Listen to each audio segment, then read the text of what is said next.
Election vibes are to be seen everywhere around the country, especially at chai ki thadis, madhushalas and kitty parties. So let us today recap the first ever elections of the world's largest democracy in the year 1952. And also we will try to understand how the governance of the country is elected. The following video contains educational content on the structure and functioning of the Indian democracy, including the roles of the media, judiciary, and legislative bodies. It aims to provide a comprehensive understanding of the political system. Viewer discretion is advised. 1951-52 was the year of the first elections of the world's largest democracy with universal adult suffrage. The central government, the state government, the presidential election as well as the Rajya Sabha elections all were undertaken the same year. So this year was mostly about election and its aftermath.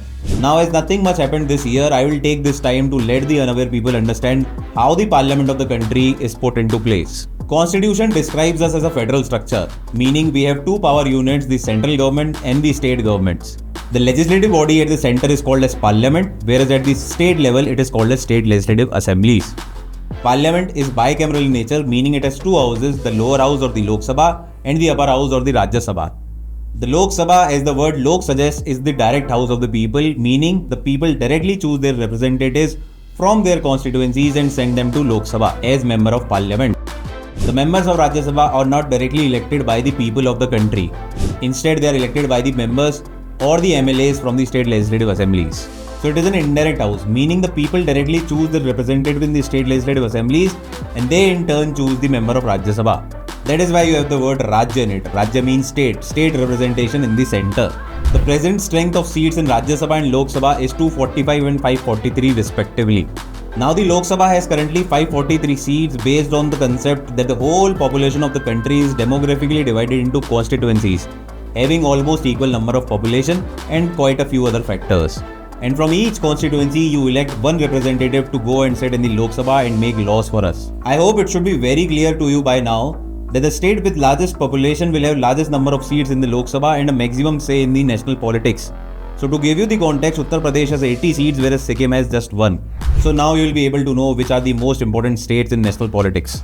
Also, by voting for a face throughout the country will not be actually much help to the democracy. In democracy, you do not choose politicians, you do not choose parties, you choose ideologies.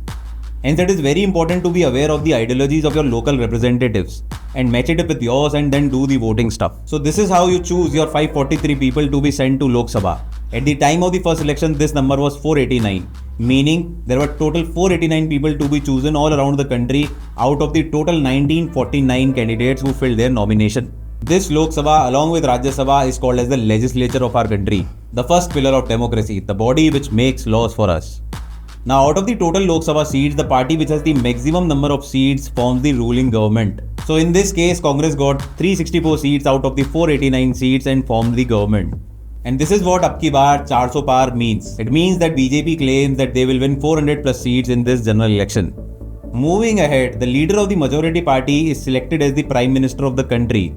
So in this case, Chacha Nehru was the first Prime Minister of the country, elected by a democracy. And then the Prime Minister forms his team to tackle and manage all the various departments and ministries of the governance. The team is called as Council of Ministers. Specific and important ministry heads like the Defense, the Finance and the Home Ministry heads are called as Cabinet Ministers. This body of President, Prime Minister and the Council of Ministers is called as the Executive, the second pillar to democracy. And then you have Judiciary as the third pillar of democracy, being the guarantor that such system will exist. So you have a law-making body called as the Legislature, the implementing body called as the Executive and the protective body called as Judiciary. These are the three pillars of democracy which governs a democratic country.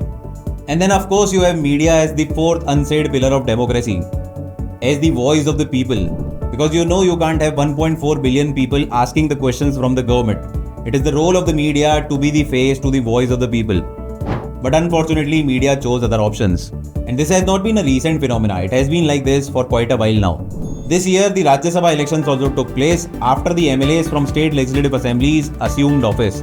Because these were the ones to elect the members of Rajya Sabha, as we just learned a few minutes back in the video. The nuances of the Rajya Sabha elections and its composition will be dealt in some other video, as this is all for today's video.